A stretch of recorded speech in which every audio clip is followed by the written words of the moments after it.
Welcome, dear listener, to Candlelight Mysteries, where every whisper hides a truth and every shadow conceals a secret. Tonight, we bring you the affair that began at Miss Marple's tea party, a tale set in the gentle heart of St. Mary Mead, where teacups tremble under the weight of secrets politely kept. The air is calm, the roses bloom without hurry, and yet behind lace curtains and quiet smiles, something unspoken stirs. At the centre of this stillness sits Miss Marple, the silver-haired guardian of the village's peace, her knitting soft between her fingers and her mind sharper than any detective's pen. She listens, she observes, and with patient grace, she sees what others will not. This is a story of civility, of friendship, and of the delicate thread between truth and pretense, all wrapped in the fragrance of tea and lavender. Chapter 1. The afternoon in St. Mary, Mead walked in on quiet feet. The sky held a mild blue light. Bees moved in the roses with patient contentment. The village lanes seemed to breathe in a slow and kindly rhythm. Miss Marple had laid her tea with her usual care. The cups were thin and bright. The cake plate held seed cake and little sandwiches.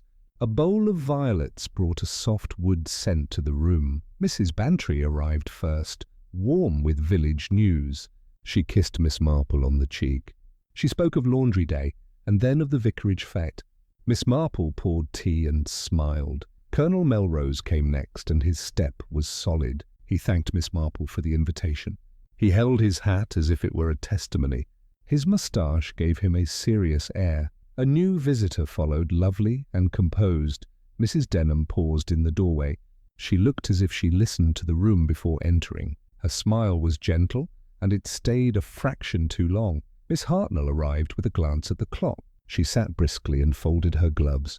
She announced that her cat had taken to solitude. She accepted a sandwich and considered it like a juror. Miss Marple's parlour rested in balanced order. The clock sounded an even tick. The lace curtains sifted daylight across the table. The silver spoon beside each saucer caught and returned the light. Mrs. Marple began with village matters. She spoke of the roses by the west wall. She asked after Colonel Melrose's rheumatism. She praised Mrs. Bantry's patience with the fete committees. Mrs. Denham listened, still and attentive. She lifted her cup, then set it down untouched. Her hand brushed her sleeve. A small line appeared at the corner of her mouth. Peter Hayward passed at the gate as talk began. He was a clever young man from the hall. He smiled through the window and lifted 2 fingers in greeting. Mrs. Bantry waved him nearer for a word. Peter declined with a rueful grin. He had letters to post, he said. He had an errand for Colonel Melrose. He went on his way with an easy stride. Miss Marple noticed Colonel Melrose's slight start. The Colonel cleared his throat and reached for cake. He asked after Mrs. Denham's cottage near the green. She said it was pleasant, though a little too quiet. The seed cake disappeared with happy efficiency. Tea ran like a calm river, cup to cup. The parlour hummed with remarks that seemed harmless. Miss Marple listened for currents hidden under the surface. Mrs. Denham spoke of her late husband with care.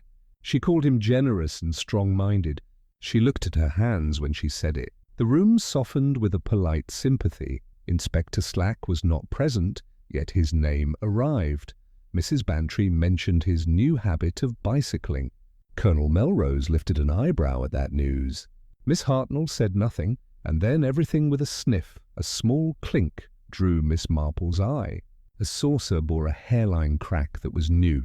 She touched it and felt the slightest rough edge. She remembered that cup had been perfect yesterday. Mrs. Denham admired the violets and asked their source. Miss Marple said they grew in a shaded corner. Mrs. Denham smiled and her eyes moved to the clock. She had the air of someone measuring time by heartbeats. Conversation shifted to the fete preparations. Reverend Clement had borrowed tables from the hall. Griselda had promised a jumble stall with books. Mrs. Bantry offered lace doilies from her linen chest. The air in the room changed by a degree. It cooled like water shaded by clouds. The clock tick sank into ears more sharply. Miss Marple felt how silence curls beneath lively talk. There was a pause when the kettle sang in the kitchen. Miss Marple rose to refill the pot. She moved as if unhurried, yet she watched the room. The glance between Melrose and Mrs. Denham was quick. Mrs. Denham thanked Miss Marple for the invitation. She said it was kindness itself. She set her cup at a slight angle to the saucer. She made the angle perfect, as if compelled to order. A faded photograph rested on the mantel. It showed the May Day dance from years ago. Mrs. Bantry pointed it out with fond pride. Colonel Melrose said he preferred simpler times. Miss Marple remembered that the photograph had once been straight. It now sat a fraction to the left. She adjusted it and saw a thin trace of dust. The dust line suggested a recent hand. Peter Hayward's figure reappeared at the far hedge. He paused, checked his pockets and turned back. He looked at the front door and then away. He walked on with a stiffness that did not suit him. Mrs. Denham asked Miss Hartnell about the grocer's new clerk. Miss Hartnell approved with reserved praise. She declared his handwriting very neat. She approved of neatness as a Christian virtue. Miss Marple passed another plate of sandwiches. She asked Mrs. Denham if she would take one. Mrs. Denham declined with a gentle smile. She said she had no appetite for bread. In the afternoon, the Colonel told a mild story from his regiment days. Mrs. Bantry laughed with old affection. Miss Hartnell corrected a date in the story. The room cleared itself of strain for a moment. A soft draught moved the curtain and cooled the tea. The scent of violets deepened.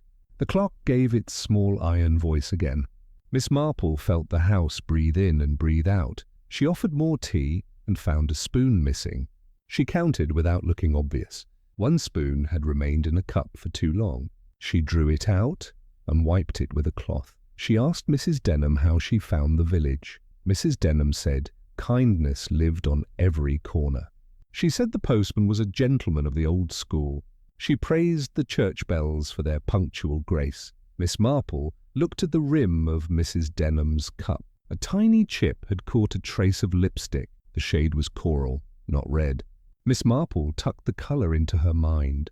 A small note rested under Miss Marple's teapot tray. She had left it there earlier, to remind her. She lifted the tray to adjust the mat. She saw the note had shifted by half an inch. The talk returned to the fete and its prizes. There would be jam judging and ribbon cakes. There would be a raffle for a garden basket. Miss Marple suggested adding a rose cutting to the prize. Mrs. Denham looked briefly at the window. Her breath fogged the glass in a soft oval. She wiped it with a fingertip without thinking. She looked at the print on her skin and then away. Miss Marple's mind began to sort small things. She arranged glances and gestures as if knitting patterns. She did not grip the yarn too tightly. She let the pattern show itself at its own pace. A gentle bell sounded at the garden gate. Griselda stepped in with a wave. She begged pardon for intruding on the tea. She brought news of a misplaced letter at the vicarage. Miss Marple watched Mrs. Denham nearly wince. It passed in a heartbeat, clean and quick. Griselda continued, unaware of the ripple. The letter concerned a donation to the fete. Miss Marple added hot water and settled again. She felt the room tighten around a hidden thread. She did not tug on it yet. She let talk move as water moves around a stone. A sparrow tapped at the window frame. The sound was light and insistent. Miss Marple rose to open the sash. Cool air slid across the tea table. Peter Hayward's step sounded again on the path outside. He paused and then moved away once more. Colonel Melrose watched the path from his seat. He brought his eyes back to his cup with care. A thin stain marked the Colonel's glove. It looked like oil from a gate hinge. Miss Marple saw it and said nothing. She filed it beside the chipped cup and the shifted note. By the time the tray was nearly empty, the room had grown careful. Everyone spoke, yet everyone measured each word. Miss Marple smiled and let them. She had heard enough for a beginning. Miss Marple refreshed the tea and offered cake again. The afternoon light had turned softer. It pooled along the skirting boards. The violets seemed deeper in their purple. Mrs. Bantry asked Mrs. Denham about her cottage repairs. Mrs. Denham said the back latch stuck in damp weather. She said she had called the smith. She said the bill would be modest. Colonel Melrose asked if the smith was still reliable. Mrs. Denham nodded with a swift certainty. She mentioned a visit the day before. She checked herself and grew more vague. Miss Marple folded a napkin and placed it by the tray. She felt the room choose a new path. The innocent path closed like a book. A slower path opened in its place. Griselda excused herself for a parish call. She thanked Miss Marple for the tea. She smiled at Mrs. Denham and touched her sleeve. She murmured that the fete would be delightful. At the mention of delight, Mrs. Denham's face flickered. The flicker hinted at worry rather than joy. Miss Marple saw the shadow and waited. The kettle hummed like a soft choir. Miss Hartnell produced a pamphlet about the fete stalls. She asked for opinions on stall order. Colonel Melrose offered a practical scheme. Mrs. Bantry endorsed the plan with brisk praise. Miss Marple's eyes fell on the pamphlet edge. A faint smear of graphite marked the margin. It looked like a rubbed-out number. She wondered who had added and erased it. Peter Hayward appeared at last at the door. He asked leave to return a book to Miss Marple. He smiled, but the smile failed quickly. He stepped inside and held out a small volume. Miss Marple thanked him and took the book. It was a guide to village plants. A pressed leaf fell from its pages. It drifted onto Mrs. Denham's lap like a message. Mrs. Denham picked up the leaf. She looked at it as if it had spoken her name. She placed it on the saucer with careful fingers. She said the leaf came from the churchyard yew. Colonel Melrose's hand paused above his cup. His eyes grew still, then ordinary again. He asked Peter whether the post was done. Peter said yes, and his voice missed its mark. Miss Marple offered Peter tea. He declined. He said he must take a message to the hall. He looked at Mrs. Denham, then at the door. He left in an orderly hurry. Mrs. Bantry watched him go and sighed. She called him a good boy. Miss Hartnell approved the term boy with a tight smile. Colonel Melrose said nothing. Miss Marple turned the little plant book in her hands. She found a name written inside the cover. It was Peter's handwriting, quick and neat.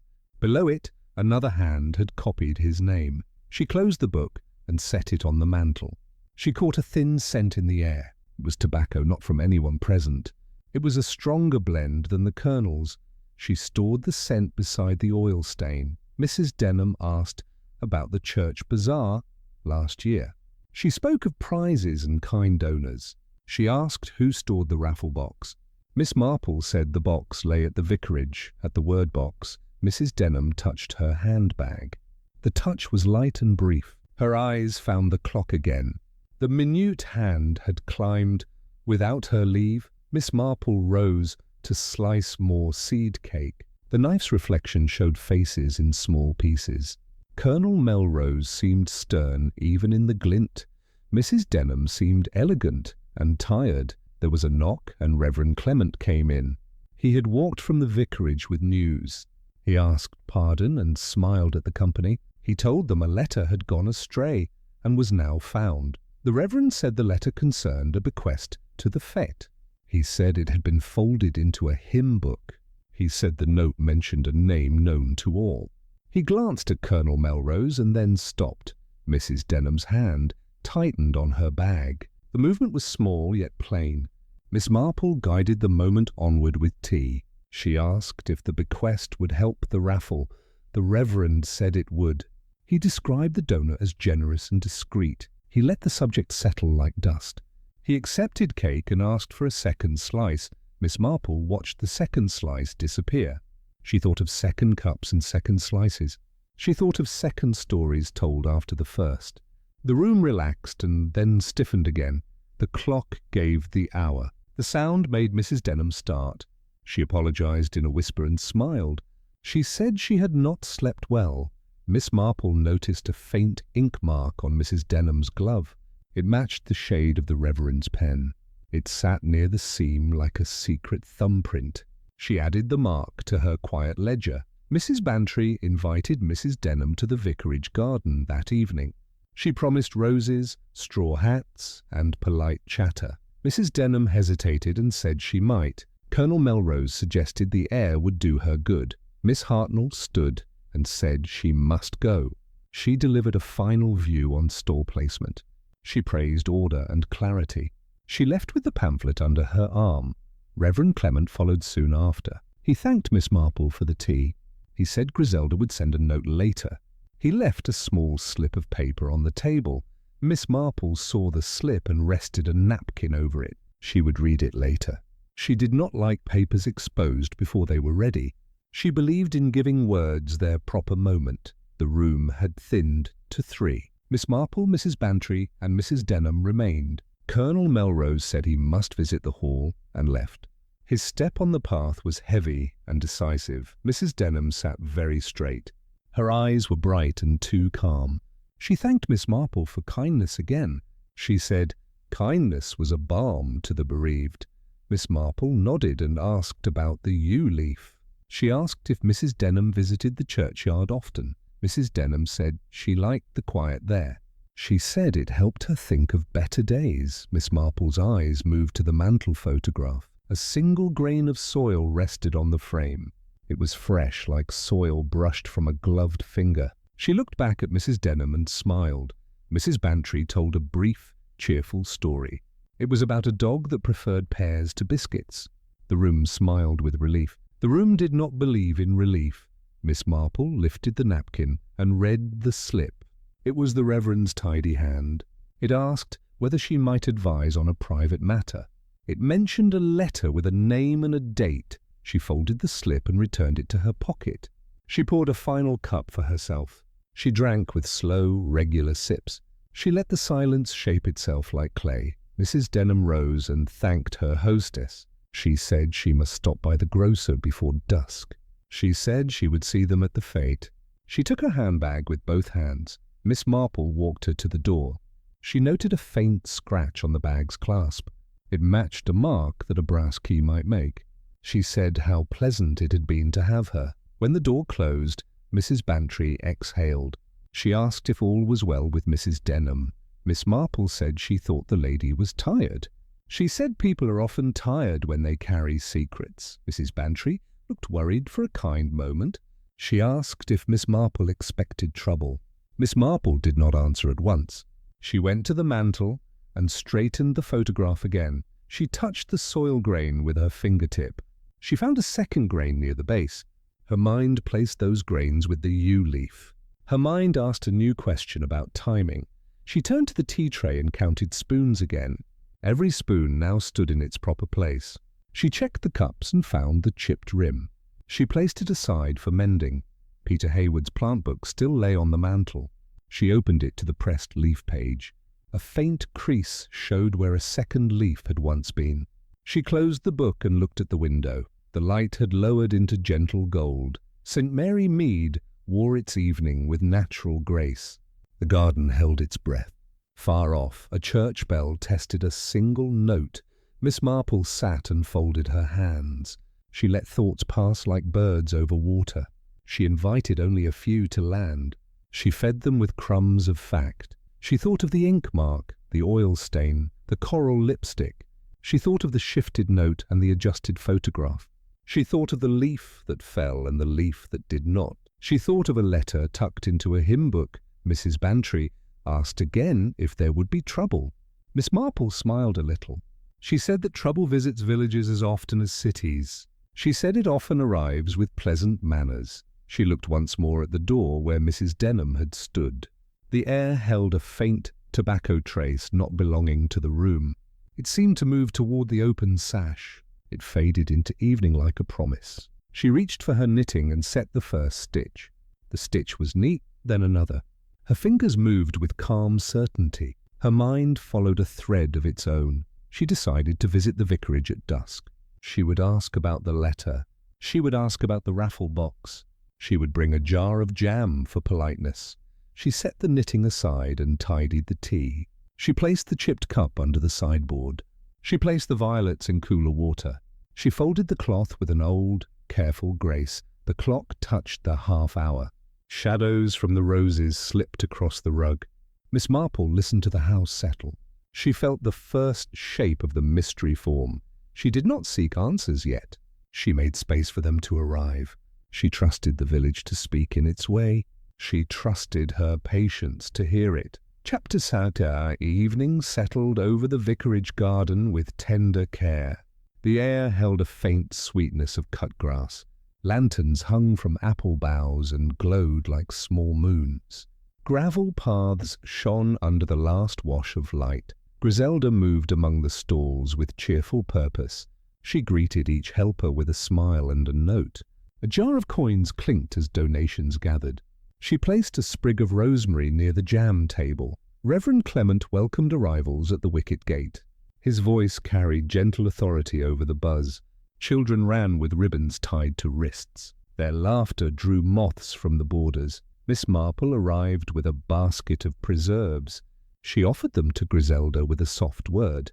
Griselda thanked her and kissed her cheek. The jars caught the lantern light and glowed. Mrs. Bantry waved from the bookstall. She lifted a novel like a flag. Miss Hartnell guarded the linen table with solemn pride. She arranged doilies as if preparing a verdict. Colonel Melrose stood near the raffle display. He spoke quietly to Inspector Slack. Peter Hayward hovered at a respectful distance. He checked a list and folded it with care. Mrs. Denham appeared at the garden gate. Her dress suited the evening like a second dusk. She wore gloves that matched a pale silk ribbon. Her smile touched everyone and no one. Miss Marple noted the ribbon colour with interest. It matched the band on the raffle box. The box stood on a small table beside the roses.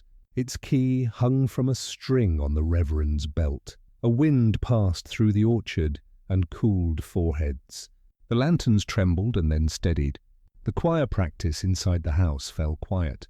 A blackbird sang twice and then ceased. Griselda thanked the choir girls and sent them for lemonade. She asked Peter to fetch more cups. He departed with a purposeful stride. He returned quickly with a tray that rattled. Miss Marple chose a position near the roses. She could see the raffle box and the gate. She could hear the vicar's gentle conversation. She could taste the faint resin of yew on the air. Mrs. Denham admired the lanterns. She praised Griselda for her order and grace. She asked where the hymn books had been stored. Griselda gestured toward the vestry with a bright nod. Inspector Slack bent over the raffle list. He made a note with blunt pencil strokes. Colonel Melrose watched the crowd with a soldier's habit. He touched the sleeve of his coat as if remembering rain. A small clue presented itself at the linen stall. A lace hand fan lay beside the doilies. A smudge of coral marked its carved guard. The colour echoed a lipstick shade seen at tea. Miss Marple spoke with Mrs. Bantry. She admired a book on herbcraft. She asked about the fan. Mrs. Bantry said it had been left without a name. Peter Hayward joined them with a quiet face. He said the raffle tickets were nearly gone. He said the box should be checked soon. He held his list as if it could steady his hands. Reverend Clement announced the final half hour. His voice carried through the orchard like a bell. A few late visitors entered through the wicket. The gate hinge squeaked and then fell silent. Miss Marple heard the hinge and recalled the oil stain. She watched the colonel glance toward the gate. He looked away at once and spoke to Slack. Slack nodded without warmth. Griselda led Mrs. Denham to the tea urn. The urn steamed with a gentle plume. Mrs. Denham stirred her cup and set the spoon aside. The spoon made a clear note against china. She asked Griselda about the lost letter. Griselda said the matter was settled. She said the donor preferred to remain unnamed. She smiled and turned to refill cups. Miss Marple saw Peter watch that exchange. His mouth set in a line of troubled thought. He folded his list again and again. He then smoothed it with a soft apology to the paper. The evening cooled and the grass darkened. Lantern light pooled in careful circles. Faces floated kindly and strange above collars and shawls. Moths spun near each small moon. The raffle table waited like a stage. The box ribbon lay flat against the lid. The key still hung at the Reverend's belt. He greeted a parishioner and turned a fraction. Miss Marple noted a shadow pass between box and belt. She did not shift her stance. She simply watched the angle of lantern glare on brass. The key remained, but the string had tightened. Inspector Slack asked for a brief word with the Reverend. They stepped aside by the vestry path. Colonel Melrose remained near the raffle box. He studied roses with polite inattention. A second clue showed itself by the tea urn. A short cigarette butt lay on the gravel. Its paper was a foreign brand. The tobacco scent was strong and not familiar to the garden. Miss Marple did not pick it up. She looked at Peter instead. He had no scent of tobacco. She looked then at Colonel Melrose but found nothing new. She placed the scent with the afternoon memory. Mrs. Denham chatted with Miss Hartnell at the linen table. She praised the stitching with precise interest. She asked the price of a small hemmed square. She held the square by one corner as if testing the weave. Griselda called for last raffle tickets. She asked Peter to carry the box to the small platform. Peter reached for it and paused. He glanced at Colonel Melrose with a question. He did not speak. Colonel Melrose stepped forward and smiled. He said the young should do the carrying. He stood aside as Peter lifted the box. The ribbon did not shift under his hands. Miss Marple watched the lid and the ribbon knot. The knot had been tied with 2 neat loops. The ends were uneven by a 1/4 inch. She set this small fact inside her mind. Reverend Clement returned and took the key from his belt. He held it up for all to see. He said that order would be kept. He placed the key in his pocket for the moment. Miss Marple looked at his pocket seam. A dark thread had frayed there. It matched a tiny fibre on Mrs. Denham's glove. She did not decide anything. She simply kept the thread in view. The platform had been set by the yew hedge. The hedge held the evening with solemn calm. Lantern light made the needles shine like wet ink. The air smelled faintly of bitterness and age. Griselda stood at the platform with a book of numbers. She thanked the village for their generosity. She asked for a last moment of patience. The crowd made a soft murmur of assent. Miss Marple turned slightly to see the wicket. A newcomer arrived late, hat low, collar turned. He looked about and then relaxed. He greeted no one and found a shadow by the hedge. Peter set the raffle box upon the table. He stood with hands at his sides. Colonel Melrose took up a position to watch. Inspector Slack returned with the Reverend and nodded. A third clue rested in plain sight on the platform cloth. A small ring of moisture marked the linen. Its circle matched a teacup base. No teacup sat near enough to explain it. Miss Marple considered the ring and the hour. She thought of a cup set down and moved. She thought of someone testing the height of the box. She thought of a habit of placement. Griselda lifted her hand for quiet. She asked the Reverend to unlock the box.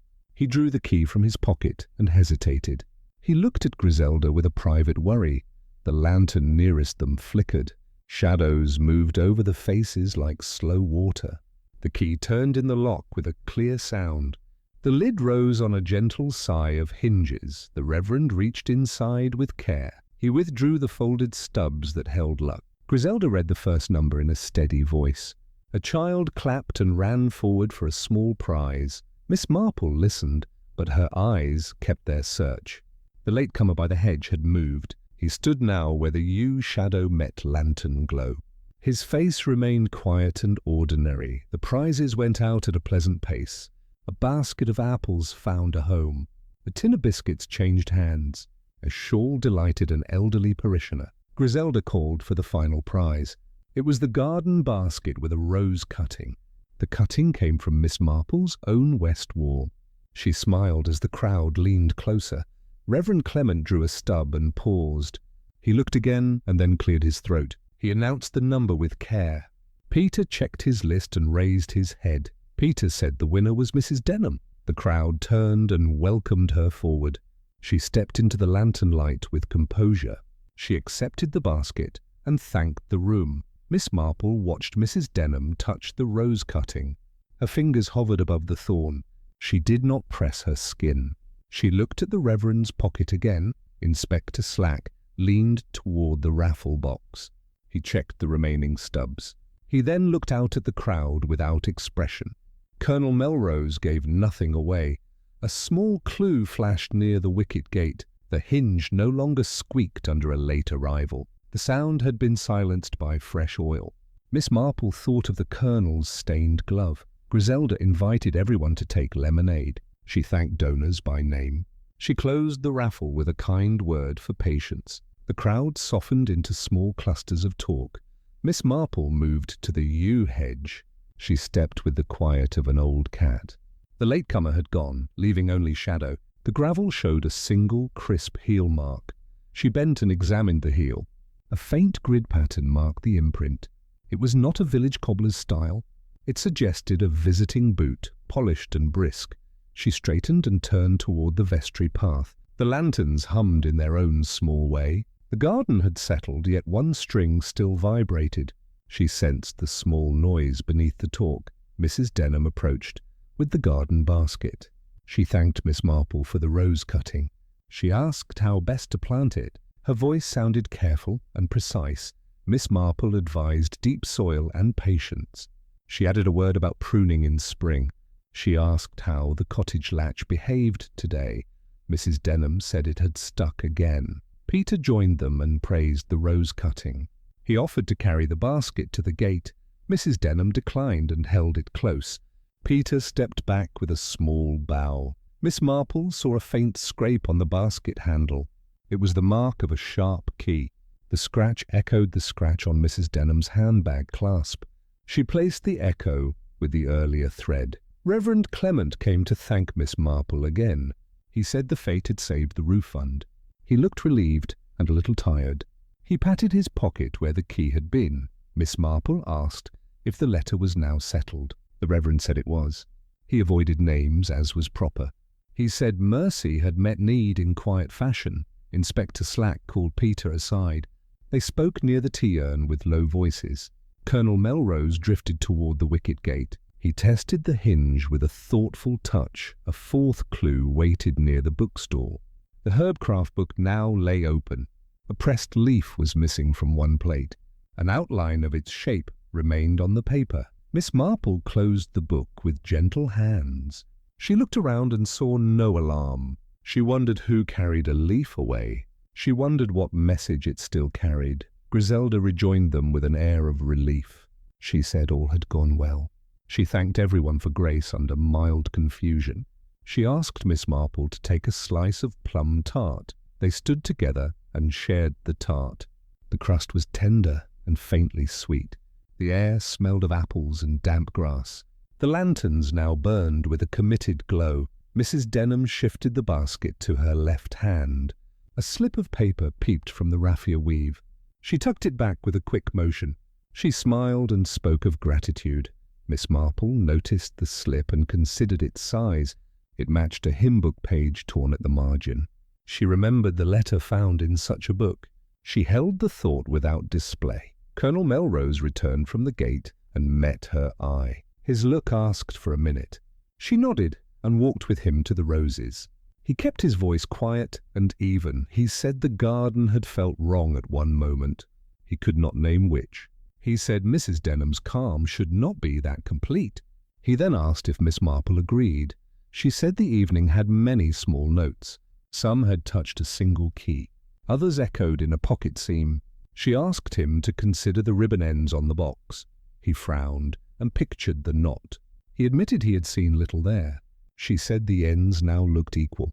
She remembered earlier they had not. He asked if that mattered. She said knots reveal hands as words reveal thoughts. He nodded and accepted this. His gaze moved to the yew hedge with care. Inspector Slack joined them without ceremony. He asked if either had seen the latecomer. Miss Marple said she had seen a hat and a collar. She described the heel mark on the gravel. Slack grunted and left for the gate. Colonel Melrose remained. He looked at the raffle tablecloth. He noticed the circular ring and considered it. Miss Marple said she believed a cup had rested there. The box lid had been tested beside it. He asked by whom. She said by someone who sets things where they like them. He followed her glance to Mrs. Denham. She held the basket still and close.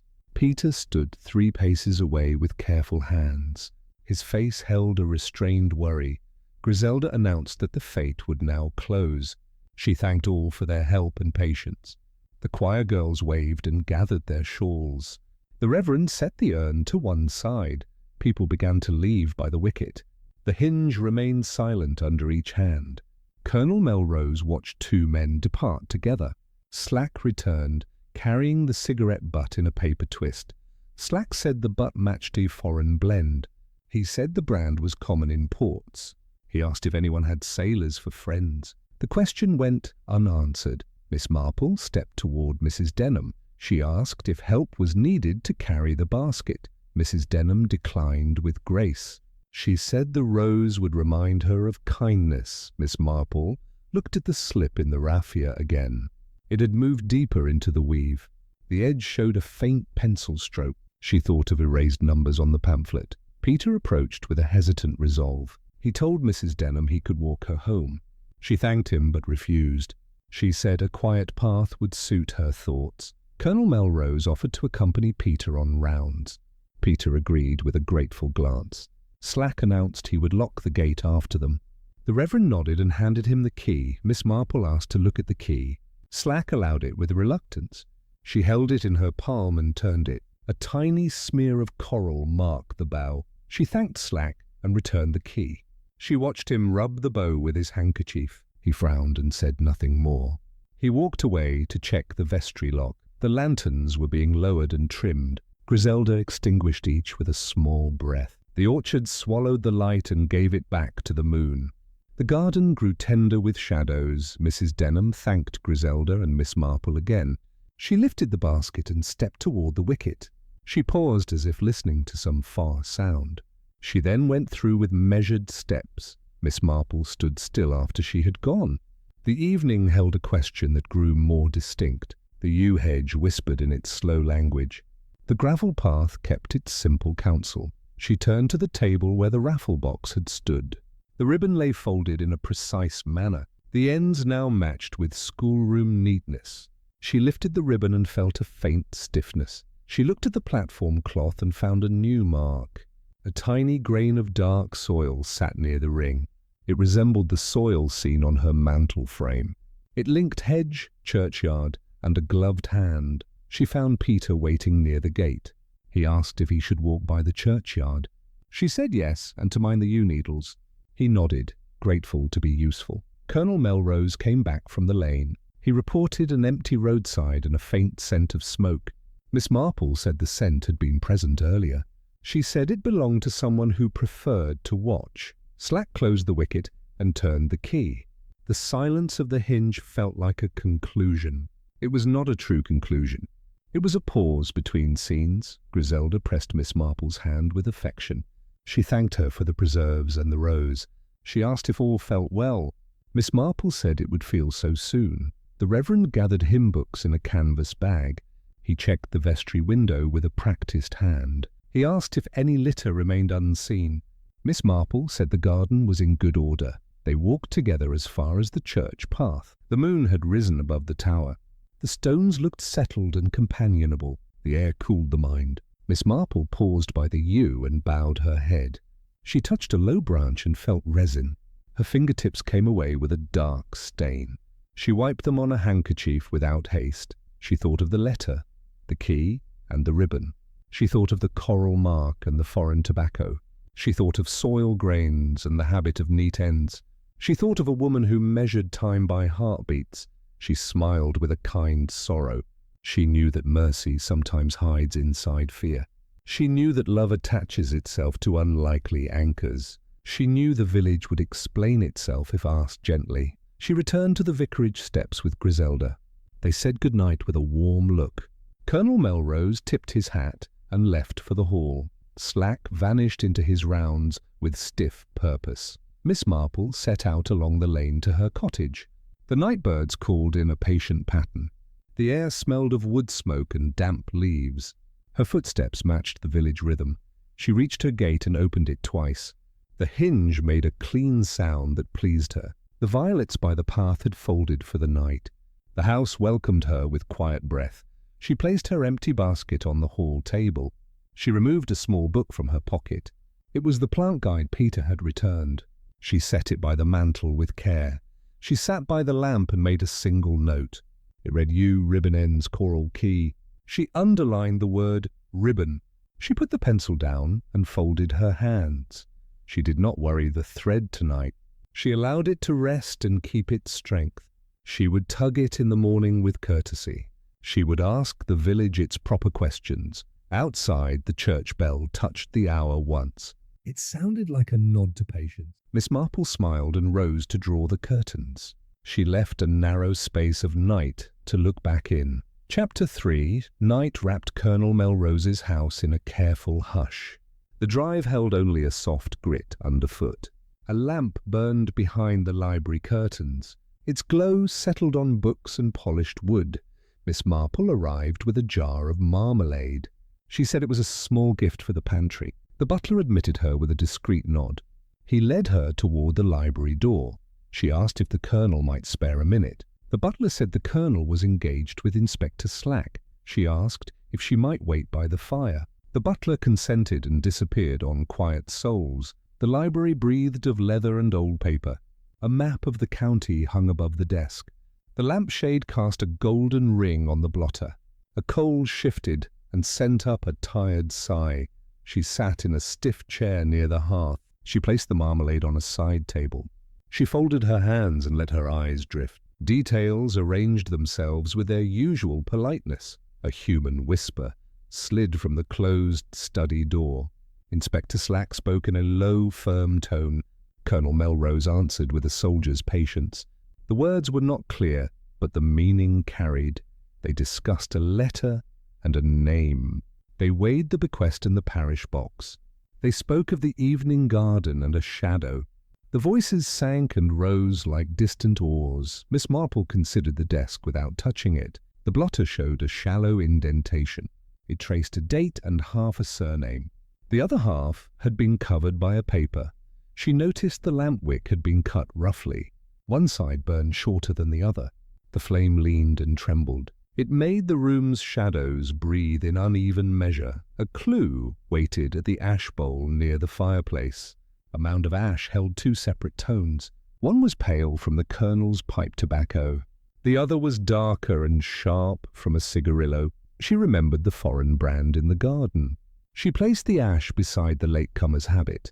She added the silent hinge and the coral mark. Her ledger of small facts grew orderly. The study door opened an inch and paused. Slack's voice came through with controlled impatience. The colonel answered with cool restraint. The door closed again with a soft bump. Miss Marple rose and looked at the window. The casement latch bore a fresh scratch. It lay bright and thin against alderware. The scratch aligned with the latch's turning edge. She turned back to the desk and paused. A brass paperweight shaped like a fox stood askew. Dust lay around its base in an uneven ring. It had been moved and replaced without a careful hand. The butler returned and asked if she needed tea. She thanked him and said no. She would not impose at such an hour. She resumed her seat with a mild smile. She heard the colonel step away from the study. His footfall was familiar and decisive. The door opened at last and revealed him. He looked surprised and then pleased. He said Miss Marple was always welcome. He asked about her health with genuine concern. She replied that health and patience kept company. She asked if Inspector Slack might join them. Slack came through the doorway at once. His eyes took in the room with habit. He noted the marmalade jar in the tidy chair. He nodded at Miss Marple without ceremony. She apologized for calling so late. She said she had come to ask about a matter of order. She spoke of the raffle ribbon ends at the fete. She asked whether the box had been disturbed. Slack said the box had not been tampered with. He said the key had never left the Reverend's person. He added that no one had opportunity without being seen. He spoke as if to close a door. Miss Marple listened and inclined her head. She said ribbons can be retied by a careful hand. She said even careful hands leave small signs. The colonel looked at the ribbon in his memory. He asked what sign she had meant. She said the knot had been adjusted toward equal ends. She said someone loved neatness and symmetry. She let the thought sit in the lamplight. Slack drew a breath and weighed his reply. He asked if she believed someone had switched tickets. She said she believed only that someone had touched the box. She said purpose might show itself later. The colonel offered seats near the fire. He rang for tea when Miss Marple refused it. He said some households need tea in order to think. Slack half smiled and sat on the edge of a chair. A second clue shone gently on the desk. A sheet of thin paper lay beneath the blotter pad. its corner lifted like the petal of a flower. A pencil had left a shading across it. Miss Marple asked if the Colonel had been writing. He said he had made notes for Slack. Slack confirmed with a tap to his pocket. He said the notes concerned times and names. She asked if she might straighten the lamp. The Colonel said she might. She turned the shade a fraction and settled the flame. The shadows calmed and the room grew steady. She noticed a narrow smear on the lamp's base. It looked like resin from a yew branch. She thought of her fingers at the hedge. She held the lamp's base with a handkerchief. Slack asked what had occupied Miss Marple this evening. She answered that she had admired lanterns and hinges. She had attended the raffle with gratitude. She had counted small things without hurry. He asked if she had counted people. She said she had. She said a late visitor had kept to the hedge. She described the heel imprint and its grid. Slack nodded, thoughtful and grim. The butler returned with a tray after all. He set cups and a plate of biscuits. He placed a small jug of milk by Miss Marple. He withdrew with the quiet of a curtain. Miss Marple took the smallest biscuit and crumbled it. She looked at the Colonel's glove on the table edge. A speck of oil still darkened the cuff. The oil had spread into the thread. Slack asked about Mrs. Denham. His voice held no judgment, only interest. The Colonel said she had won the final prize. He said her manner had been contained and clear. Miss Marple agreed. She said the lady governed herself with skill. She said her glove bore an ink mark earlier. She said the mark matched the Reverend's pen. The Colonel glanced at Slack. Slack kept his eyes on Miss Marple. He asked whether the lady had visited the vestry alone. Miss Marple said she did not know. She said the garden had many angles. A third clue waited behind the fox paperweight. A faint crease marked the blotter's corner. It matched the size of a folded letter. The crease suggested a hurried lift and set. Miss Marple asked if either gentleman used a foreign cigarillo. The Colonel said he did not. Slack looked unamused and shook his head. Miss Marple inclined toward the ash bowl with a glance. Slack followed her eyes and saw the ash. He leaned and lifted a pinch with care. He said it was not the Colonel's pipe. He smelled the edge and frowned. The Colonel asked if a stranger had been in the room. The butler was summoned and gave a report. Only the Reverend had called earlier in the day. The Reverend had stayed in the front parlour. Miss Marple thanked the butler. She asked if any window had been opened. The butler said the library windows had remained shut. The night air was considered unkind to books. She rose to stand by the bookshelves. The spines offered calm order, an old pride. A ladder rested against a high shelf. Its wheels had pressed tracks in the rug. She placed a finger near one track. The dust lay fresher at one edge. The ladder had been moved and returned. The movement had not been part of cleaning. Slack watched her with alert curiosity. He asked if she believed the ladder mattered. She said people reach for what is above them. She said they often do when they think unseen. The Colonel picked up his glove and frowned. He asked if his hinge oil had left a tail. She said it had, but only a small one. She smiled in a kind way that respected pride. Slack said he would speak with the Reverend again. He would also speak with Mrs. Denham. The Colonel agreed and offered his car. Slack declined and preferred the walk. Miss Marple looked again at the litter bin near the desk. A torn envelope lay folded deep inside. The tear revealed a seal in red wax. The seal bore a small pressed cross. She asked softly about parish letters. The Colonel said most wore blue official seals.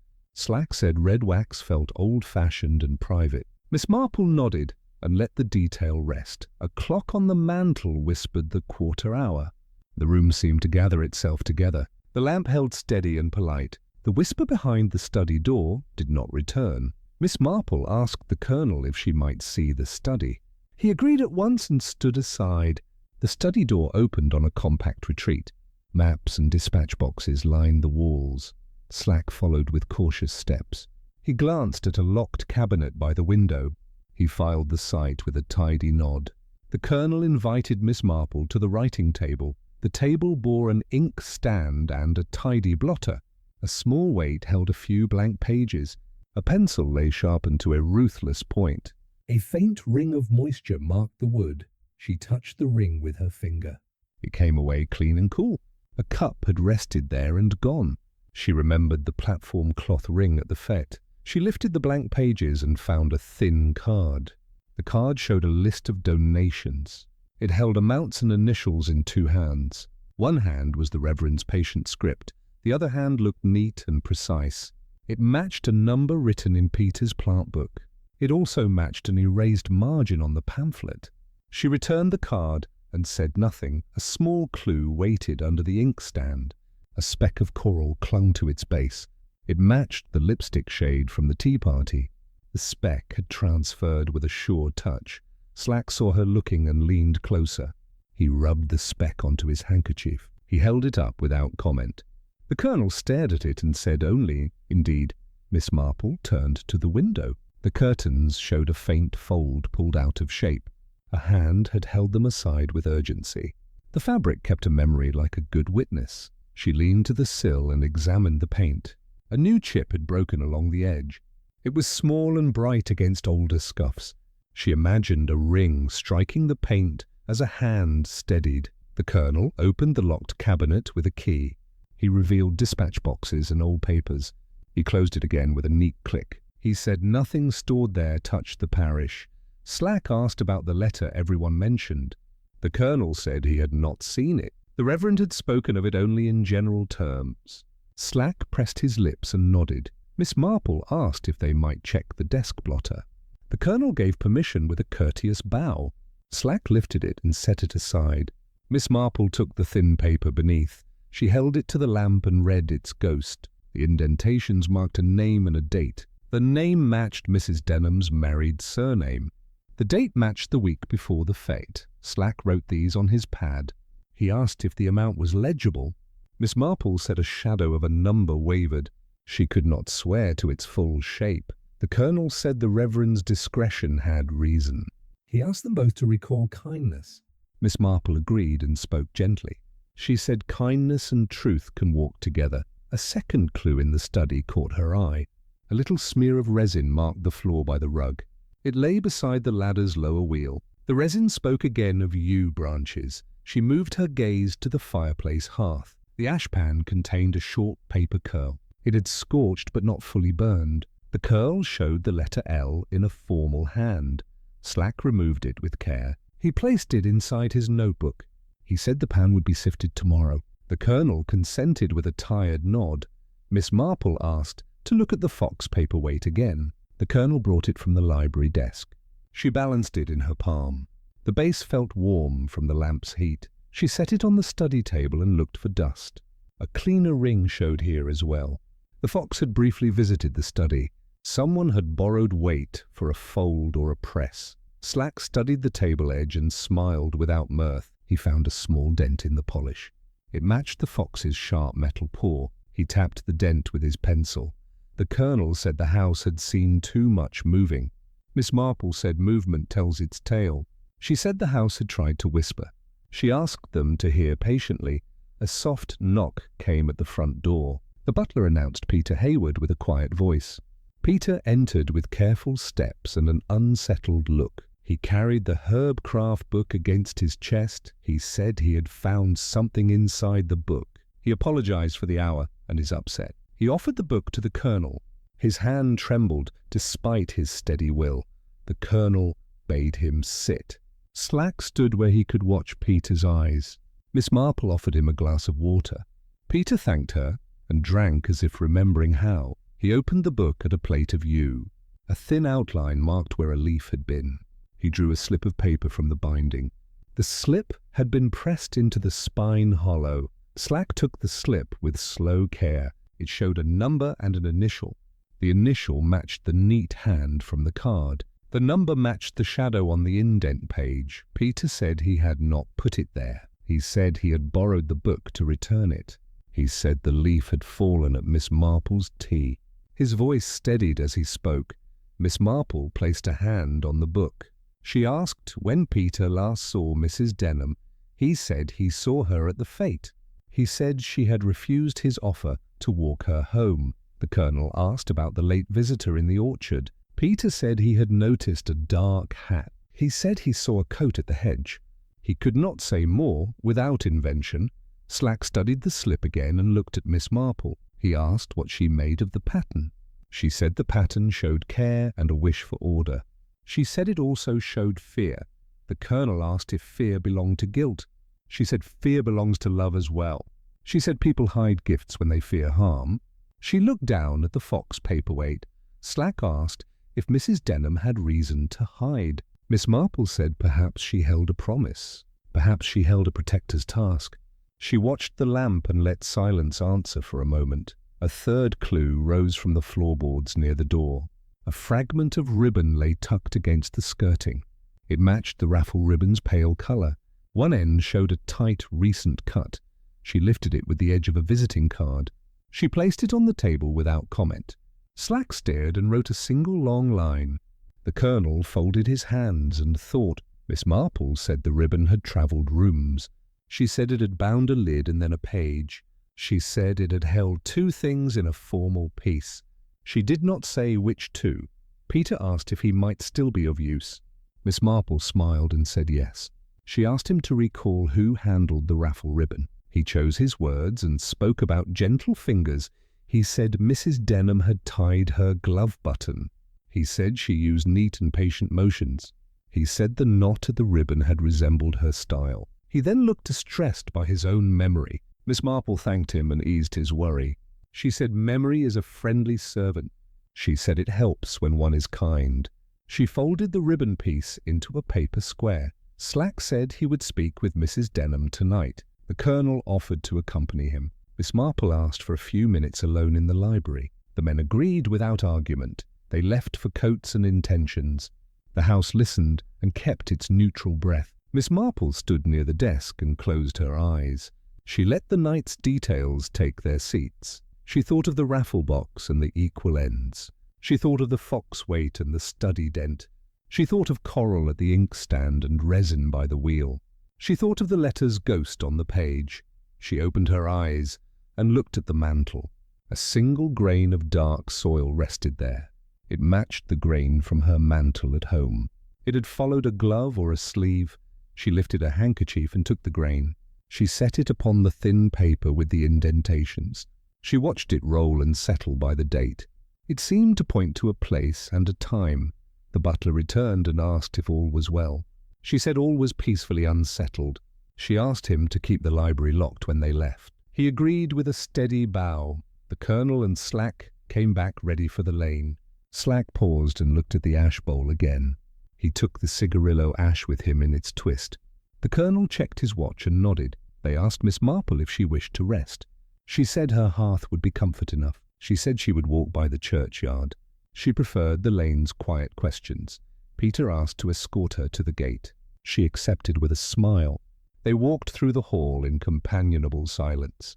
The front door gave the night its cool breath. On the step, Miss Marple paused and listened. The village held its secrets like damp earth. A fox barked once in a distant field.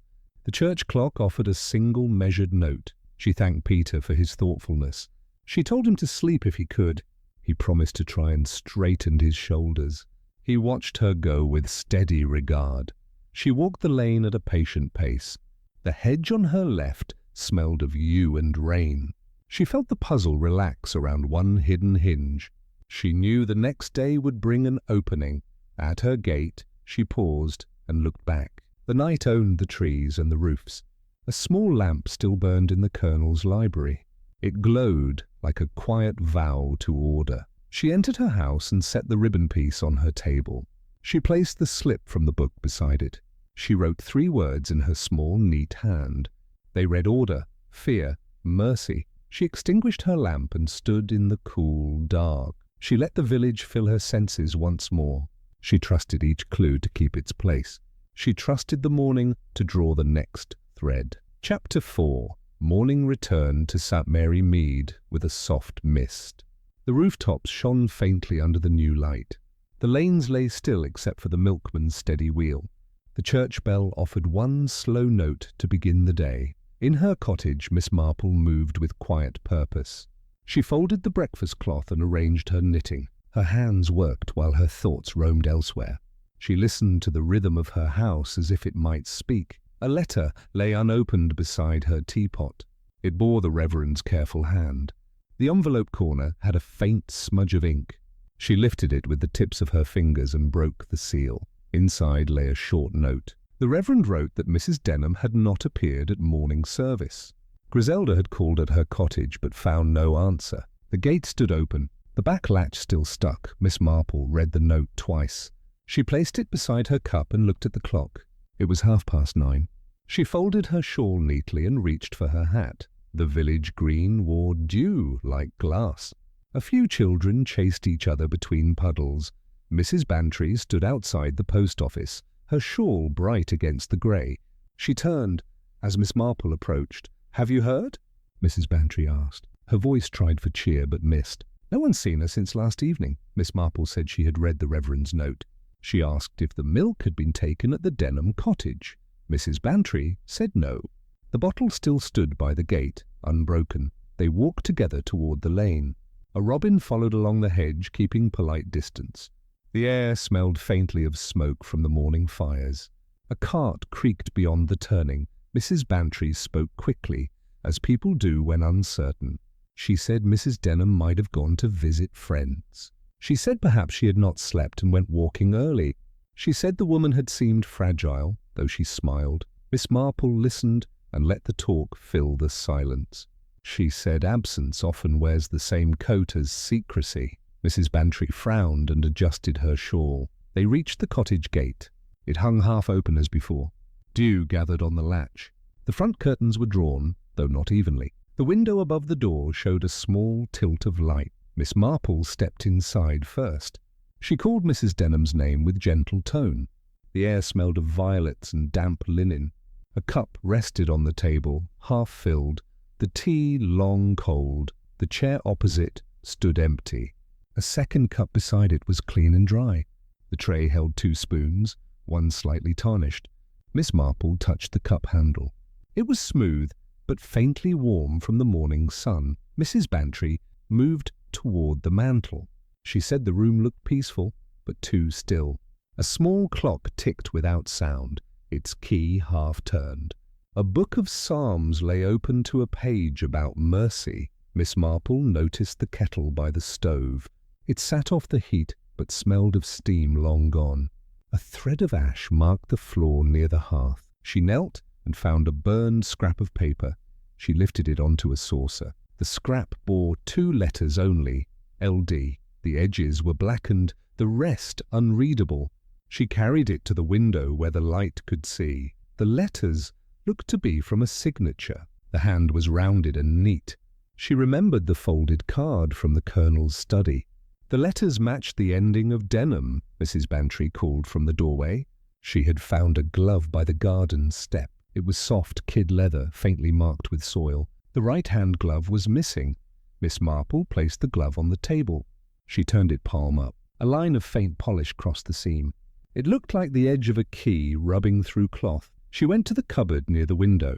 Inside were simple dishes and folded cloths. One plate bore a chip on the rim, as if knocked against stone. She placed it back carefully. On the mantel sat a photograph in a thin silver frame. It showed a man in uniform smiling faintly. The glass bore a news smear near the edge. Miss Marple lifted the frame and turned it over. The backing was loose. Between it and the photograph lay a folded note. She drew it out without haste. The note held one line only, "For him who keeps faith beyond reason." She refolded it and slipped it into her pocket. She knew the words were both promise and farewell. A knock came at the door. Reverend Clement stood there with Inspector Slack. His hat carried dew, and his expression was set. He nodded to Miss Marple with grave respect. Slack stepped inside and looked about. His eyes went to the empty chair, then the cups. He took a small notebook from his coat. He asked when the house was last seen occupied. Mrs. Bantry said she had seen Mrs. Denham leave the Fete at dusk. She had not looked after that. The Reverend added that the milk delivery had been untouched since dawn. Miss Marple moved to the small writing desk. She opened a drawer and found an envelope addressed, but unposted. It bore the Colonel's name. The letter inside was blank. She handed it to Slack. He examined it and said little. He turned to Miss Marple and asked what she made of the scene. She said the house felt paused, not abandoned. The Reverend asked if Mrs. Denham might have left in distress. Miss Marple said distress leaves haste behind, but here all was neat. Even the cup handles pointed the same way. Slack lifted the teapot lid. The water inside had cooled to metal chill. He said the tea was made, but no one had poured it. He looked at the chair again and frowned. Miss Marple touched the back of the chair. The cushion still bore a faint hollow. She looked at the table edge. A thread of yew resin clung to the wood. She asked if the Colonel had called on Mrs. Denham after the fete. The Reverend said he had not heard so. Slack's silence spoke its own language. The air shifted as clouds moved across the sun. A shadow slid across the table. The two cups glimmered softly in the dimming light. Miss Marple looked down at them as though they might speak. She said softly that tea had been poured for company, but company had not stayed. Slack asked the Reverend to remain while he checked the garden. Mrs. Bantry followed with a look of stubborn courage. Miss Marple stayed inside, quiet as the ticking clock. She walked the room once more, slowly. The air had cooled with the open door. A draught lifted the corner of a folded newspaper. The headline spoke of a London engagement party. Beneath it, a notice had been circled in pencil. It read, "Estate sale. Personal effects of late Captain Denham." The date was last week. Miss Marple's eyes softened. She took her seat by the empty chair. She placed her knitting bag beside her feet. She felt the worn fabric of the cushion, the hollow left by weight. It seemed to remember the shape of someone waiting. From outside came the low murmur of voices.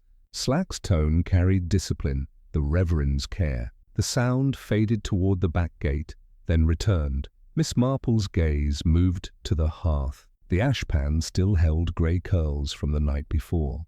She used the poker to lift a layer aside. Beneath it lay a small brass clasp. She drew it out and wiped it clean. It had once belonged to a handbag.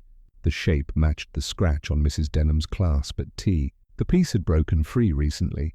She set the clasp on the table beside the glove. The two together spoke of haste contained within decorum. Footsteps returned at the doorway. Slack entered, hat in hand, his manner firm but troubled. He said there were footprints beyond the back path. 2 sets, one light, one heavier. They led toward the churchyard. Miss Marple nodded, unsurprised. She said the yew often hides what the heart cannot confess. Slack gave her a look both sceptical and respectful. He asked what she meant. She said the yew tree listens better than most men. Slack sighed but noted the direction. Mrs. Bantry reappeared, pale but composed. She said the garden felt wrong, though nothing was broken. The air under the apple tree had a strange stillness. The Reverend looked weary and folded his hands. He asked if the police should widen the search. Slack said he would call for constables before noon. He turned toward the door, already planning routes. Miss Marple rose and went to the mantel again. The silver frame still stood bare. The photograph she had removed left a clean rectangle in the dust. She turned the frame toward the room. The glass caught the light and sent it across the chair. The reflection made the empty seat glow faintly. It looked occupied by memory, she said softly. She set her table for 2, and only 1 remained. The Reverend crossed himself at the gentleness of the remark. Mrs. Bantry swallowed hard. Slack said nothing. Miss Marple asked the Reverend to recall his letter from the fete. He fetched it from his coat. She read the date aloud. The very evening Mrs. Denham disappeared. The Reverend said he had kept the letter private at her request. It spoke of gratitude for his kindness. It asked that he bless a small act done in love. Slack asked to see it. He examined the paper and nodded once. He said it was signed with her hand, dated the night she vanished. Miss Marple said she would like to visit the churchyard herself. Slack warned her it was no place for a lady. She said she was already late for morning prayers. Mrs. Bantry insisted on going too. The Reverend agreed and walked with them as far as the gate. Slack followed, his boots leaving clear marks in the damp earth. The path to the churchyard wound between hedges of hawthorn. The mist lifted in pale ribbon. Birds stirred in the yew branches overhead. The ground smelled of resin and turned leaves. Near the north wall the Reverend stopped. He pointed to a patch of disturbed soil. Slack knelt and studied the marks. He said they were from 2 sets of shoes, one small, one large. Miss Marple stood a little apart. She looked at the base of the oldest yew.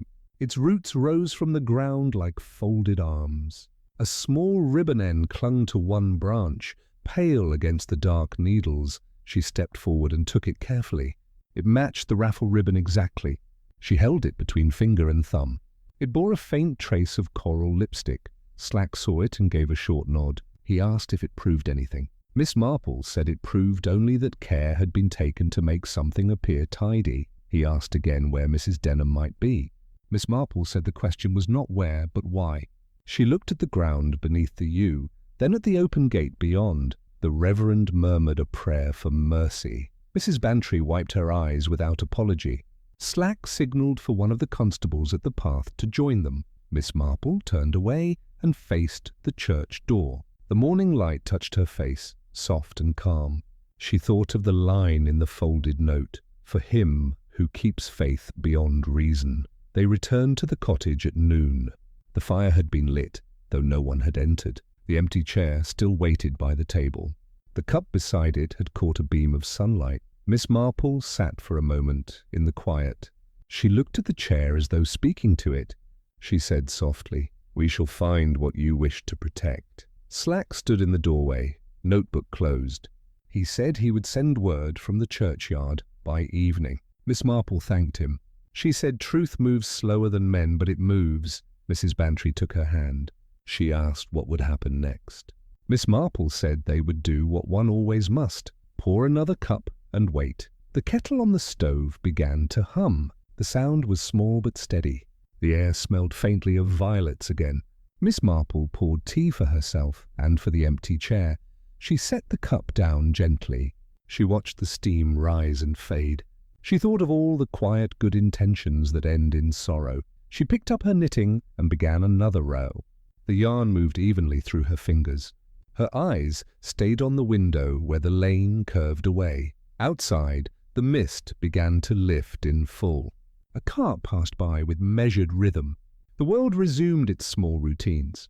Yet under it all, a single absence kept its own time. Miss Marple knew that patience would be her only tool for now. The truth, she thought, was still steeping. Chapter 5. Rain settled over St. Mary Mead with patient hands. The streets shone like polished slate. Gardens leaned under the weight, and the hedges drank quietly. The village moved in smaller steps than usual. Miss Marple walked to the Denham cottage with a shawl and an umbrella. The shawl held its warmth like a kept promise. The umbrella clicked with each careful opening and closing. Her shoes found the dry seams of the lane. Inspector Slack stood at the gate and looked dissatisfied.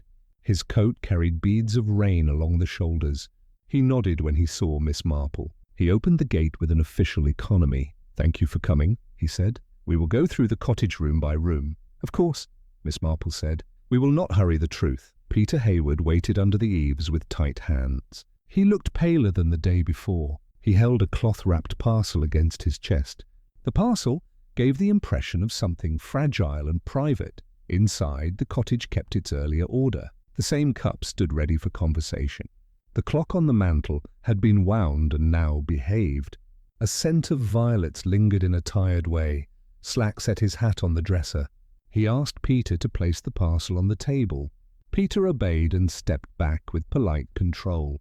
Miss Marple drew her chair close to the hearth. Rain ticked against the windows. The sound steadied nerves that might have wandered. The kettle on the stove was dry and cold. Someone had thought of tea and then abandoned the thought. Slack unwrapped the parcel. Inside lay the broken clasp from the hearth and a small packet. The packet was tied with pale ribbon. The ends were exactly equal, as if measured with a ruler. Miss Marple watched his hands. She noted the way the ribbon had been folded back on itself. The crease was sharp and precise. Her ledger of habits grew firmer lines. Slack untied the packet and found a handful of photographs. They were old, yet not faded. The first showed Mrs. Denham in a summer dress. A man stood beside her, hat in his hand and not on his head. Peter swallowed audibly. "I have not seen these," he said. "I found the packet in the pantry wall. There is a loose board." Miss Marple turned one photograph toward the light. The man beside Mrs. Denham did not wear uniform. His coat had a city cut. His face was kind and his eyes looked straight at her. A small clue waited at the edge of the photograph. A smudge of coral marked the border. It matched the lipstick shade from the tea. She placed the image on a cloth and kept her voice calm. "Who is the gentleman, Peter?" she asked. "I do not know," Peter said. "I never met Captain Denham. I only knew of him." Slack studied a second photograph. It showed the same pair outside a station. The signboard behind them read Paddington in small letters. The woman smiled with an unguarded mouth. "These are not improper," Slack said. "They are affectionate, but not proof." "Affection often precedes proof," Miss Marple said. "It also precedes mercy." She moved to the pantry with Peter and examined the wall. The board showed a fresh polish from recent handling. It lifted easily from its nail. A thin scrape along the edge suggested a key had pried it free. She considered a small gap between two shelves. A new dust line ran there like a sentence. Something else had been removed. The shape suggested a folded paper or a thin book. Slack raised his eyes. "We will look for a missing letter," he said. "We will also look for anything that explains these." Peter shifted his weight and looked at the floor. "Mrs. Denham did not like to speak of the past," he said. "She preferred tasks and small kindnesses." Miss Marple returned to the table and sorted the photographs. She found one that differed from the others. It had been cut down at the edge. The cut removed a hand that had rested on a shoulder. She placed the trimmed photograph beside the coral mark. The cut line was a careful straight. The person who trimmed it valued order as well as privacy. The scissors had left a neat tooth at the corner. Another clue waited by the window latch. A faint line of resin clung to the brass. The yew smell rose when she warmed it on her fingertip. She added it to the chain of evening observations. Slack examined the writing desk. He found no letter in the top drawer. He found a single visiting card in the second drawer. The card bore Colonel Melrose's name in sober type. Peter looked away for a long moment. "The Colonel is not cruel," he said. "He's stern, but he is not cruel." Miss Marple eased the moment with a practical task. She set water on the stove and fed the fire. She placed a clean pot on the ring. She moved with the calm of ordinary care. The rain deepened and then softened. The window breathed a thin fog that cleared and returned. The cottage accepted the day's weather with small creaks. The room seemed ready to speak in its own time. Slack turned a photograph over. The back carried a penciled date and a single initial. The date was last spring. The initial was M. He showed it to Miss Marple. "An initial can stand for many names," she said. "It can also stand for a place." Peter bent and looked closely. "Melrose," he said at once, then flushed. "Forgive me," Miss Marple shook her head gently. "It may stand for Mary or May," she said. "It may stand for a fair at midsummer. We will not hurry the alphabet." A cup ring marked the dresser surface near the back wall. The ring was fresh and a little larger than the cups on the table. She imagined a visitor who preferred to stand and look out the window. She lifted the plant guide Peter had returned days ago. A thin thread of raffia peeked from its binding. She drew it out and found a fragment of ribbon tied to the thread. The ribbon matched the raffle color. Slack watched her examine it. He said nothing. He wrote one line in his notebook and underlined it. He was learning to respect the low voice of small things. Miss Marple refolded the packet of photographs. She touched the equal ribbon ends once more. She asked Peter to describe the pantry hiding place. He did so, and his hand steadied when he spoke. The kettle began to hum like a neighbor. She poured water into the pot and added leaves. The scent of tea rose like a held breath released. The cottage found some of its purpose at last. Slack accepted a cup without remark. Peter refused and stood near the door. His eyes kept straying to the photographs. The rain at the window matched his unsettled rhythm. A soft tap sounded at the gate. Reverend Clement entered with Mrs. Bantry at his side. They slipped inside with umbrellas closed and heads bowed. Their faces showed relief at seeing Miss Marple. "We have news from the churchyard," the Reverend said. "There is a place under the yew where the soil has shifted again." "Nothing found," Mrs. Bantry added. Only a hiding place that has started to fail. Miss Marple looked at Slack. He nodded. We will go again, he said. But first, we must see what the cottage keeps. The rain eased to a whisper against the sill. The room gathered around the table as if it were a small fire. Slack spread the photographs in a tidy row. Miss Marple placed the broken clasp beside them. Peter stood with his back to the dresser. His hands gripped the wood, then released it. He watched without speaking. The Reverend and Mrs. Bantry stayed near the door as respectful witnesses. Miss Marple selected the trimmed photograph. She held it over the flame of the lamp, not near enough to harm. The light travelled through the paper and showed a faint shadow of the missing hand. She set the photo down and nodded to herself. A hand that rested lightly, she said. A hand that wanted to claim and yet not claim. Slack raised an eyebrow. That is interpretation, he said. It is observation, she replied. The pressure was soft. The cutter removed it because the pressure mattered. A small clue waited in the grate. A shard of glass lay among the cooled ash. She lifted it with a spoon. The edge was clean, but a smear of coral showed on the pale surface. Mrs. Bantry leaned closer. Lipstick, she said gently. The same shade, Miss Marple said. She kissed the glass and then destroyed it. Slack stared at the shard with narrowed eyes. Why destroy a glass unless it spoke of a guest, he said, or of a promise, Miss Marple said. The Reverend shifted and looked toward the ceiling. Forgive me, he said, but mercy may be involved here. Mercy that breaks rules to protect. Peter exhaled and stepped forward. He pointed to the photograph taken at the station. She looks like someone who has decided, he said. She looks like someone who will carry a secret without complaint. Slack moved to the pantry. He measured the gap with his fingers.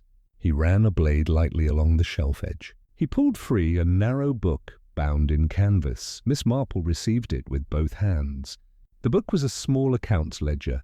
Inside, careful totals marched along the pages. Several entries bore initials and dates that matched parish collections. One page held a familiar number and the initial M. The sum corresponded to the ghost on the Colonel's blotter page. The handwriting alternated between the Reverend's patient script and a neat second hand. The Reverend explained a donor who wished for privacy, Miss Marple said. Here is the privacy accounted with care. Slack looked at the Reverend. The Reverend met his gaze without flinching. I was asked to keep silence, he said. I honoured that request in good faith. Miss Marple turned the page and found a folded slip. It held a short line in the neat second hand. It read, paid from personal sale, keep quiet for his sake. She let the slip rest on the table. Peter spoke into the stillness. There was a notice about Captain Denham's effects, he said. She must have sold them to build the bequest. She believed in the fete. She believed in the roof fund. Slack nodded once. That can be proved, he said. We will verify at the auction house. Miss Marple closed the ledger and placed it beside the ribboned packet. She asked Peter for the plant guide. She slipped the raffia thread back into the binding. She tied it with uneven ends on purpose. A clue showed itself in that simple motion. The uneven ends looked wrong in the room. The cottage itself preferred balance and equal edges. She felt the room resist her small disorder. Slack saw it and understood her meaning. The person we seek loves equal endings, he said. Yes, Miss Marple said. She retied what others leave careless. The Reverend looked from one to the other. You speak as if she had done wrong, he said. I cannot see wrong in these pages. Nor do I, Miss Marple said. But fear pushes a careful hand into careful acts. She hid the photographs. She cut one. She destroyed a glass. She paid a bequest from a private sorrow. Mrs. Bantry's voice softened. But the affair in the title is not a scandal, then, she said. It is an affair of the heart and of conscience. Slack still looked unconvinced. Why hide the photographs? He asked. Why cut the hand away? Why choose secrecy in a village that always knows? Miss Marple answered in a quiet tone. Because the man may have been married, she said. Because the man may have needed protecting from gossip. Because Captain Denham's memory had a claim on her name. Peter turned toward the window and pressed his hand to the pane. Rain chilled his palm and brought colour to his face.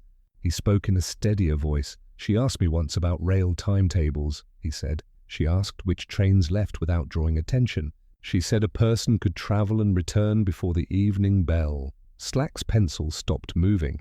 He looked at Miss Marple. She did not look away. A small clue waited on the inside door frame. A faint scuff marked the wood at shoulder height. It was lighter than the surrounding paint. A ring had struck there and left a half moon. Miss Marple touched the mark and thought of the study window in the Colonel's house. She thought of a ring that steadied a hand. She thought of a hand that liked to hold a curtain aside and watch. Slack followed her gaze to the mantel. The silver frame stood empty again. He opened the drawer beneath and found its companion. Inside the second frame lay a photograph backing with no picture. He turned to Miss Marple. "Where is Mrs. Denham?" he asked. "Do you truly not know?" "I do not know where," Miss Marple said. "I know only what she prepared to do. She prepared to offer mercy to someone. She prepared to protect a name." Peter returned to the table. He looked at the ledger and the packet with a steady sadness. "She believed in order," he said. "She believed in clean lines and exact change." The Reverend's hands clasped together in habitual prayer. "We must go again to the he said, "if only to prove that mercy does not lie down in the earth." Slack gathered the photographs with unusual care. He placed the ledger in a paper envelope. He checked the pantry once more and replaced the board. His movements had become slower and more exact. Miss Marple tied the packet with the ribbon once again. She left the ends uneven. She wanted to see who would reach out and correct them. She set the packet on the corner of the table where light fell. A final clue arrived with the door. The latch lifted and showed a smear of fresh oil. The hinge made no complaint. Someone had tended it in the night or early morning. Mrs. Bantry noticed and glanced at the Colonel's visiting card. She said nothing. The card made its own silent connection. They left the cottage in a thin line. The rain had softened into a fine drift. The lane shone with a mild glow that comforted the eyes. The village resumed its cautious breath. Near the churchyard gate, the yew held its scent like a vow. Slack signalled to the constables to stand back. The Reverend bowed his head for a moment. Peter folded his arms tightly and waited. Miss Marple approached the base of the tree without fear. She knelt and touched the earth where it had shifted. It gave under her fingers with an easy yield. Nothing lay beneath except a hollow for secrets. She rose and brushed her hands. "Not here," she said. She used the yew for messages and meeting. She did not use it for endings. Slack looked toward the road that led to the station. He looked back toward the lane that led to the hall. He set his jaw with fresh resolve. "We will check the station," he said. "We will check the roads and the inns. We will ask who passed late last night." Miss Marple nodded. "You will also find a porter who remembers neat gloves," she said. "You will find a carriage driver who recalls a woman who sat straight." The Reverend sighed and found his strength again. "I will wait at the vicarage," he said. "Send word as you learn it." Mrs. Bantry touched Miss Marple's arm. "What shall I do?" she asked. "Make tea at my cottage," Miss Marple said. "Place 2 cups on the tray. Leave the ends of the napkin uneven. See who cannot bear to let them stand so." They walked back along the lane with small steps. The rain faded to a mist and then to nothing. Roofs lifted their wet shine to the weak sun. A jay scolded from the hedge and flew away. At Miss Marple's gate, she paused. She looked once more toward the Denham cottage. She felt the pattern settle into a deeper shape. It was not yet complete, but it held. She entered her house and set her shawl to dry. She placed the ribbon fragment and the ledger note on her table. She wrote a short line in her book of thoughts. The line read, "Neatness as language, mercy as motive." She closed the book and folded her hands. She allowed patience to pour itself like tea. Chapter 6. Evening returned to St. Mary Mead with a slower rhythm. Lamps glowed behind lace curtains, soft as candle halos. The rain had passed, leaving the hedges clean and shining. A smell of damp roses floated from every garden. Miss Marple sat at her kitchen table. The kettle purred on the hob, steady and domestic. The day's search had left her thoughtful, not weary. She set out 2 cups, one for herself, one for conversation. Mrs. Bantry arrived as the church bell marked 7.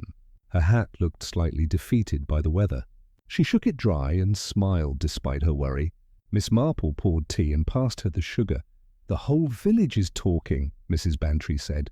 "Slack believes Mrs. Denham may have left by train, but no one saw her at the station. It feels all too neat." Miss Marple stirred her cup. The spoon turned without hurry. "Neatness is not proof," she said. "It is sometimes a disguise." The second cup of tea steamed between them. The light caught the edge of the pot and lingered. A clock ticked in its faithful pattern. The house carried its quiet heartbeat. Griselda arrived next, rosy from the night air. She kissed Miss Marple's cheek and sat by the fire. "The Reverend is writing letters to calm the committee," she said. "They want a memorial bench already." Miss Marple's eyes lifted. "A bench is best placed when one knows where to sit," she said. Griselda sighed and reached for cake. A small clue showed itself in the lamplight. On the saucer beside the second cup, a faint trace of coral lingered. Mrs. Bantry noticed and blinked. Miss Marple looked at it calmly and then wiped it away. They spoke of the fete again.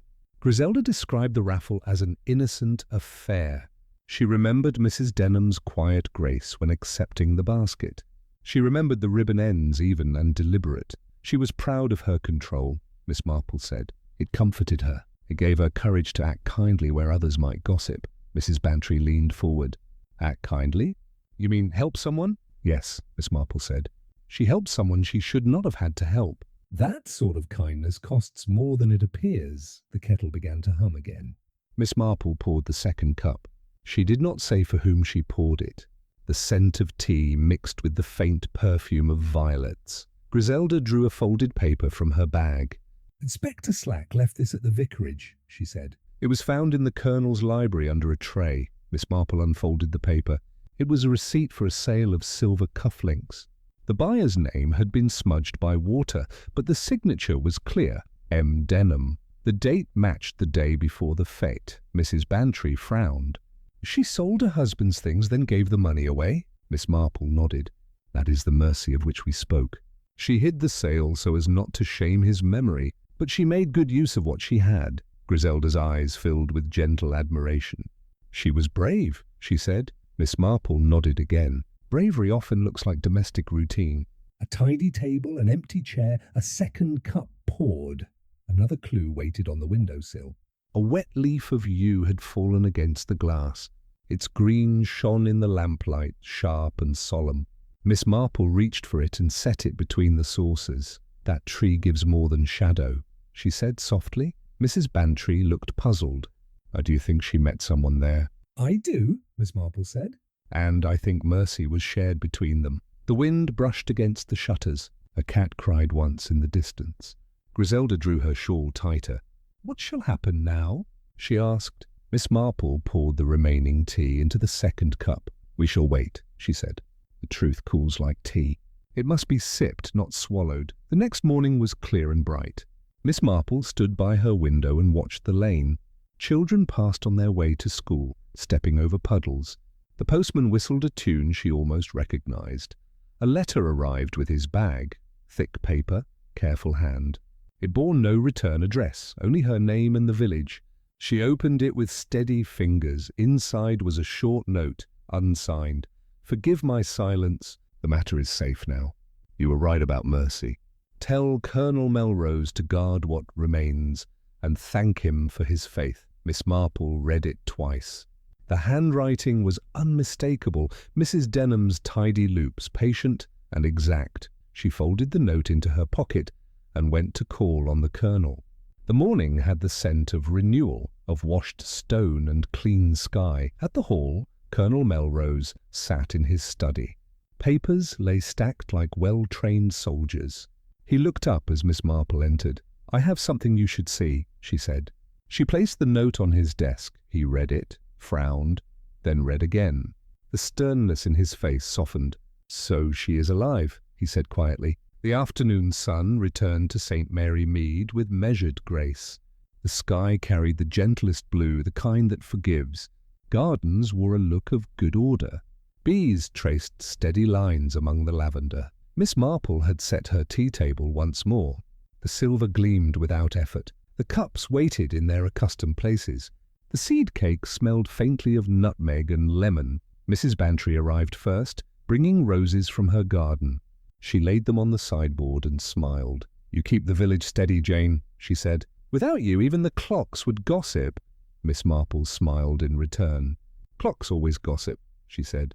"They just keep to the same story." Griselda entered soon after, fresh and radiant.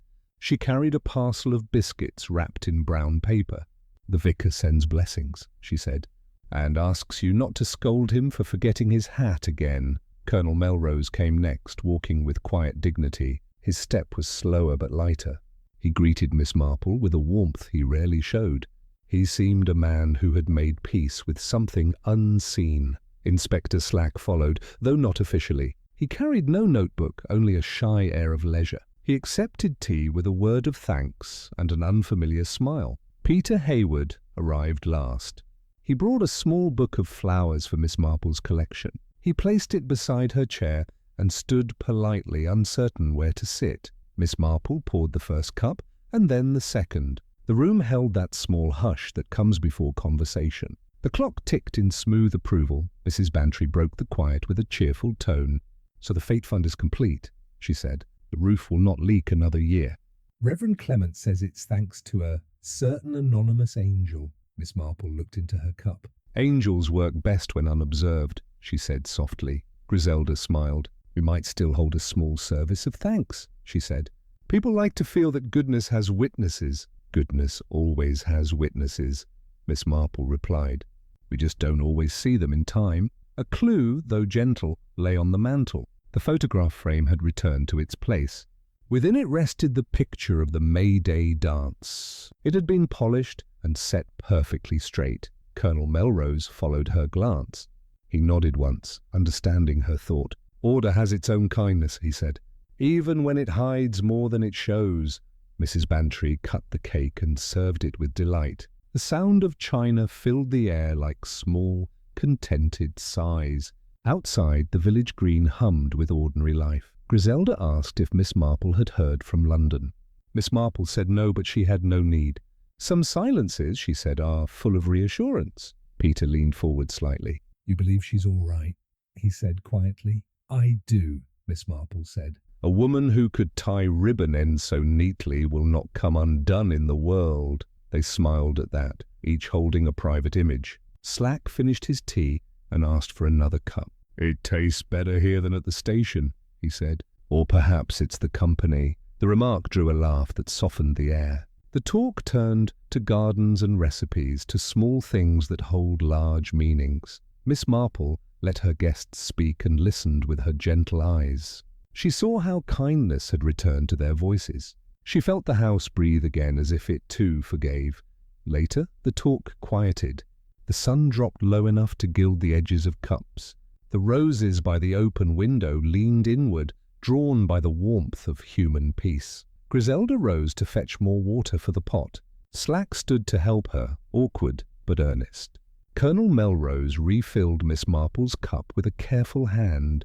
Mrs. Bantry watched them all with affectionate pride. Miss Marple thanked him and looked at the steam rising. "The second cup," she said. "It always reveals what the first one only suggested," Peter asked softly. "And what does it reveal now?" She looked at the group gathered in her parlour, the faces softened by lamplight, the gestures unguarded. "That the village is whole again," she said, "and that mercy, once given, has a way of mending more than we know." A knock sounded at the door. The maid brought a small parcel tied with pale ribbon.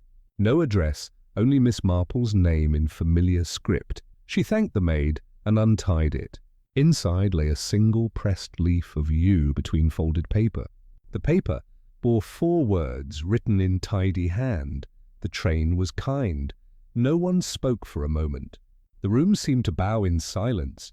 Miss Marple smiled and placed the leaf beside the lamp. "She has her peace," she said. "And she remembers her friends." Colonel Melrose stood and straightened his coat. "And we shall remember her too," he said. "Without judgment and with gratitude." Mrs. Bantry dabbed her eyes and nodded. "I shall put fresh flowers at the church tomorrow." Griselda reached for Miss Marple's hand. "You were right all along," she whispered. Miss Marple shook her head gently. "It wasn't cleverness," she said. "It was listening. The world tells us everything if we only let it speak softly enough." The kettle sang once more, as if echoing the thought.